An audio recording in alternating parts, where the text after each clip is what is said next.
Two gangs were in the middle of a secret deal when suddenly a man wrapped in burlap dropped from the sky. When they opened it, they found a gang member with his eyes gouged out. The scene immediately got out of control. The gang leader knew that this was the demon man coming for him. He sent out a lot of his men to capture the man. But the man, with his experience as a former Special Forces soldier, could always pinpoint exactly where the enemies were. As his men fell silent one by one,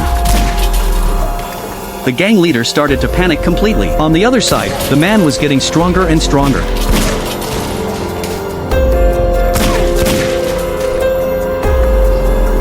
He took out a bunch of gang members and quickly moved toward the gang leader's spot. Just then, two big, tough guys stepped in front of the man. They walked toward him all angry and threatening, but they didn't even last 5 seconds.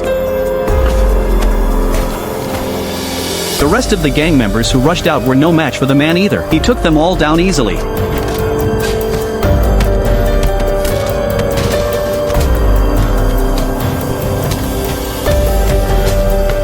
With no more men left, the gang leader had to step in himself. He took off his clothes, planning to sneak up on the man, but the man took him down in just one move. The man demanded to know why the gang leader had hurt his family. The gang leader gave him a shocking answer. It turned out that when the man had gone to find his daughter, he had accidentally seen the gang leader killing someone. Since the man had escaped the gang leader's chase, the gang leader had eventually found his daughter's house. After torturing the woman for information about the man and getting nothing, the gang leader didn't let her go. Instead, he pushed her against the wall, pulled out a dagger, and stabbed her eyes fiercely. With the woman's painful screams and the splattered blood, the gang leader finally smiled with satisfaction. Then he went to the woman's child's room, grabbed the girl by the neck, and suffocated her with a blanket. The girl fought for her life, but in the end, she was killed by the gang leader. After that, the gang leader cleaned himself up and walked out like nothing had happened. Nobody knew how furious the man was when he saw his daughter, blind and in the hospital, and then found his granddaughter's cold body in the morgue. Now, knowing the truth, the man threw a heavy punch, picked up the knife on the ground, and ended the gang leader's life. His revenge was finally complete, but the man was still arrested by the police who arrived. Just before he was about to be taken to prison,